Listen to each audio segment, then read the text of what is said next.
지난 8월부터 북한 내륙 곳곳에서 포착된 러시아 최대 물류 기업의 컨테이너들입니다. 주로 북한의 철도 거점 지역, 탄약시설 인근에서 많이 식별됐는데 일정 기간 낮은 항을 거쳐 최종 종착지인 러시아의 블라디보스토크와 주변 항만으로 각각 옮겨졌습니다. 군 당국은 이렇게 북한에서 러시아로 간 컨테이너 약 2,000개 안에 북한 무기가 실렸을 것으로 보고 있습니다. 북한이 러시아, 우크라이나 전쟁뿐만 아니라 이스라엘, 하마스 전쟁을 활용하려 한 정황도 정보 당국에 포착됐습니다.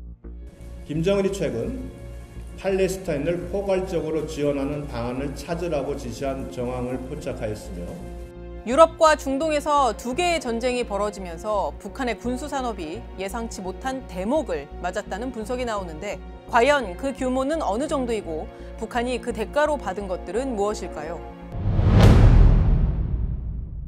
북한이 러시아로 이미 반출한 것으로 군 당국이 추정하는 무기, 장비류는 다음과 같습니다. 양국 간 호환이 가능한 122mm 방사포탄과 152mm 포탄이 우선 제공됐을 것으로 추정되는데 군 관계자는 122mm 방사포탄을 컨테이너에 담았다고 가정하면 20만 발 이상, 그리고 152mm 포탄으로 가정하면 100만 발 이상이라고 평가했습니다. 이 외에도 T-계열 전차포탄, 방사포와 야포, 소총과 기관총, 박격포, 휴대용 대공미사일과 대전차 미사일뿐만 아니라 단거리 탄도미사일도 지원 가능성이 있다고 군 관계자는 밝혔습니다. 무기뿐 아니라 무기 운영법을 전수하기 위한 전문 인력을 파견한 정황도 포착됐습니다.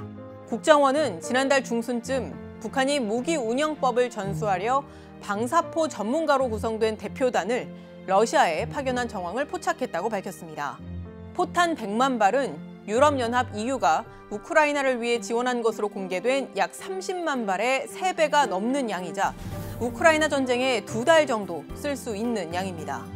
100만 발 이전을 발표를 했는데 그 정도가 되면 북한이 갖고 있는 전시 비축 물자까지 거의 포함하지 않으면 어렵다라는 거죠.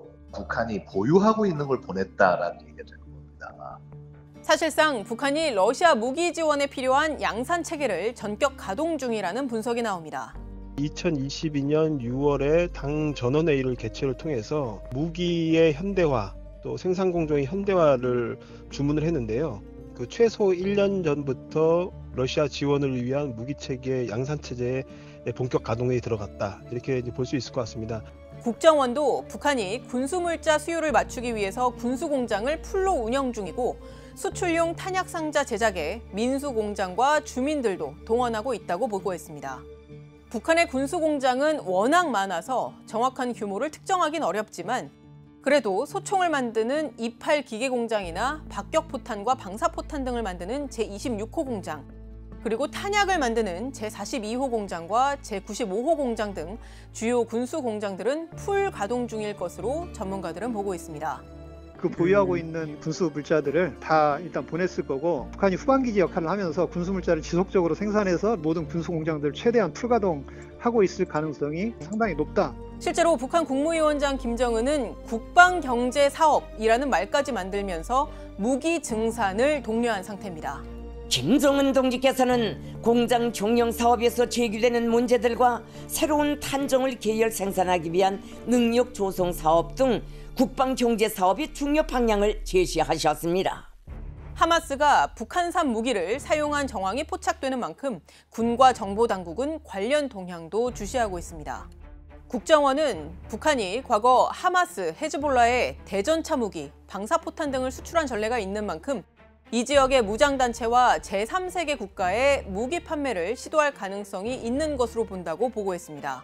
실제 이스라엘군은 현지 시각으로 지난달 26일 하마스 공격을 받은 남부 지역에서 기자들에게 하마스의 무기를 설명하면서 북한산 유탄 발사기도 있었다라고 말했는데요. 여기서 사용된 하마스 무기의 10%는 이란산이고 북한산이 10%, 그리고 나머지는 가자지구에서 제조된 것이라고 설명하기도 했습니다. 이렇게 북한이 무기를 팔아서 얻는 대가는 우선 돈입니다.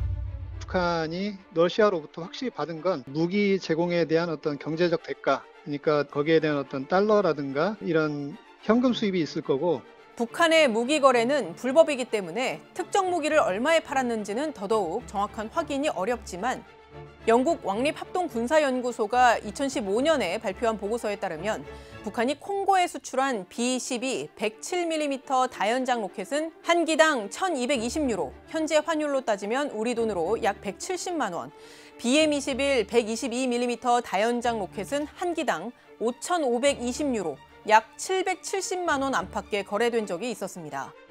물론 북한이 얻는 대가는 돈뿐만이 아닙니다.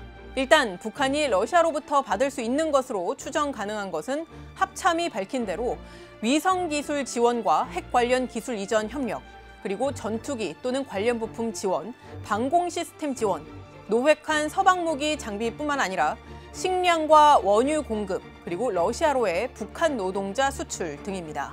북한이 필요로 하는 에너지나 식량 같은 것들도 동시에 진행할 수가 있을 것이고, 지금 북한과 러시아가 우주 협력을 공식화하기로 한 상황인데 무기 제공의 대가의 일부를 이런 협력에 다시 재투입하게 되는 그런 과정도 생각할 수 있습니다.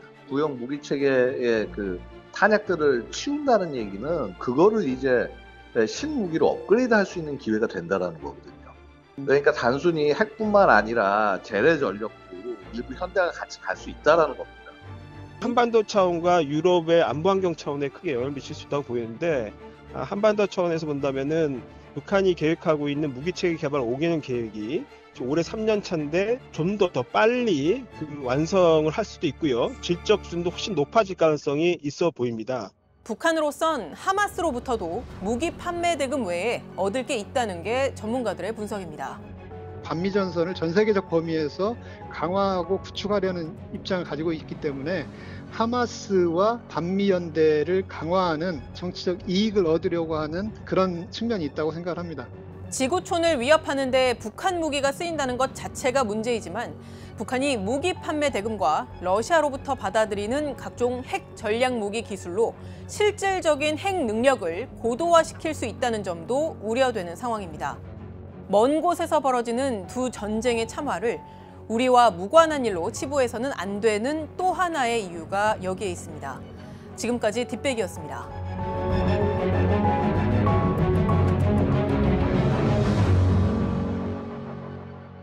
هذا يوم الثورة الكبرى من أجل إنهاء الاحتلال الأخير ونظام الفصل العنصري الأخير في العالم.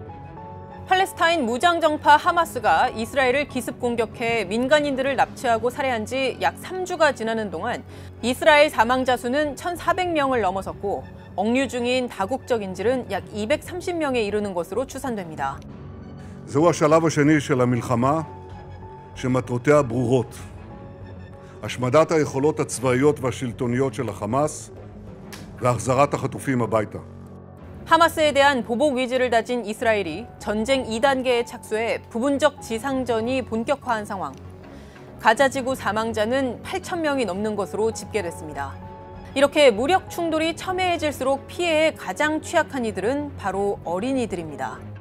국제사회가 어린이들을 비롯한 민간인들의 피해를 막아야 한다며 이스라엘과 하마스 양측의 휴전을 촉구하고 있지만 현재로선 실현 가능성이 요원하다는 분석이 나오고 있는 이유 무엇일까요? 국제아동권리 비정부 기구인 세이브 더 칠드런에 따르면 팔레스타인과 이스라엘 양측에서 적어도 어린이 3,257명이 숨졌습니다. 특히 이 중에서 가자지구에서 발생한 어린이 희생자 수는 3,195명에 이릅니다. 가자지구 전체 희생자의 무려 40%가량 되는데 이는 전 세계 24개 분쟁 지역에서 지난 1년간 숨진 어린이 숫자를 다 합친 것보다도 더 많습니다. 게다가 붕괴한 건물 등에 매몰된 것으로 보이는 어린이 실종자가 1,000여 명, 어린이 부상자는 6,360명에 이르고 연료와 의약품의 공급이 끊기면서 가자지구 내 병원 가운데 3분의 1의 운영이 중단돼서 어린이들의 희생은 더 커질 것으로 우려됩니다. 이에 국제사회가 휴전을 촉구하고 나섰습니다. 유엔이 현지 시각 27일 즉각적인 휴전을 촉구하는 결의안을 채택한 데 이어서 구테우스 유엔 사무총장도 거듭 휴전과 조건 없는 인질 석방을 촉구했습니다. The number of civilians who have been killed and injured is totally unacceptable. All parties must respect their obligations under international humanitarian law 러셀 유니세프 총재도 가자지구 주민 200만 명이 마실 물이 없어서 식수난이 재앙 수준으로 치닫고 있다라고 하면서 휴전 요구에 힘을 보탰습니다. 하지만 이런 휴전을 촉구하는 국제사회의 목소리가 현실에 반영될 가능성은 아직까진 유언해 보인다는 게 대체적인 분석입니다.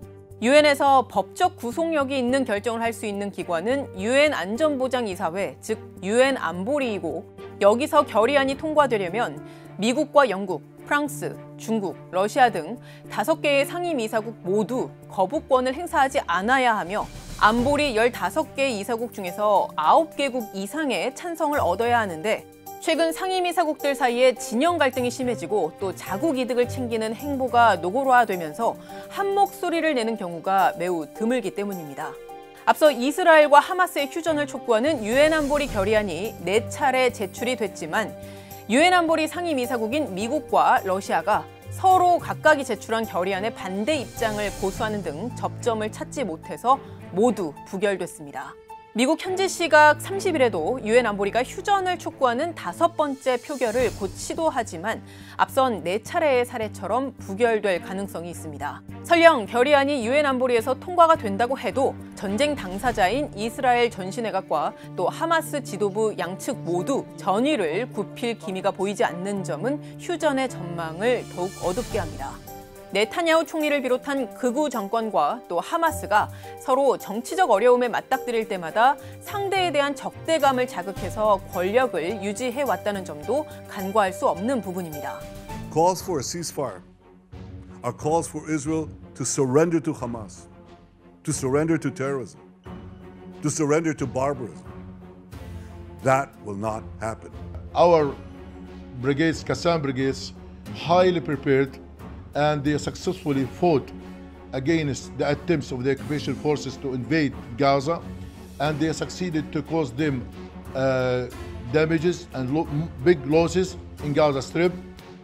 이스라엘 고위 당국자들은 이스라엘 군의 지상 작전이 수개월에서 1년은 걸릴 것이라고 얘기하고 있고 미국 백악관도 가자지구 민간인 피해를 최소화해야 한다면서도 이스라엘의 휴전 반대 입장에 보조를 맞추고 있습니다.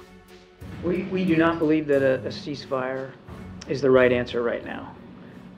We believe that a ceasefire right now benefits Hamas. 유엔 안보리에선 결의안 하나 제대로 통과되지 못하는 현실 속에 주요 관련국들 엇갈린 이해관계에 서로 다른 목소리를 내는 사이 이스라엘과 팔레스타인 양측의 어린이들을 포함한 민간인들은 지금 이 순간에도 생사의 갈림길에서 고통받고 있습니다. 지금까지 뒷백이었습니다.